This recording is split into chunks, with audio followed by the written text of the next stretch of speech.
En Massachusetts existe un archivo policial que nadie quiere abrir. 3 adolescentes dibujaron lo mismo sin haberse visto. Y lo que dibujaron no debería existir. 21 de abril de 1977. Bill Bartlett conduce por Farm Street cuando sus faros iluminan algo sobre el muro de piedra. No es un animal. Tiene el tamaño de un niño pequeño, pero su cabeza es enorme, como una sandía deformada balanceándose sobre un cuello delgado.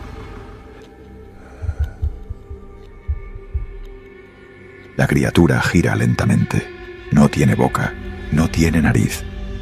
Solo 2 ojos enormes y brillantes, color naranja encendido, que lo miran sin parpadear. Sus dedos largos y nudosos se aferran a las piedras como garfios. Bill acelera y huye. 2 horas después, John Baxter camina solo por Miller Hill Road. Ve la misma figura junto a un árbol. La sigue hasta un barranco. La criatura lo observa desde arriba con esos ojos sin párpados. John corre aterrorizado. A la noche siguiente, Abby Brabham lo ve en Springdale Avenue. Esta vez los ojos brillan en verde. La misma piel rugosa color melocotón.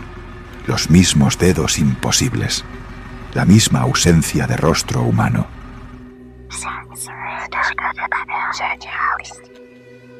3 testigos. 3 bocetos idénticos. 25 horas de terror. Y luego desapareció para siempre. Pero lo que dibujaron esa noche en Dover sigue archivado en la comisaría. Nadie ha podido explicarlo.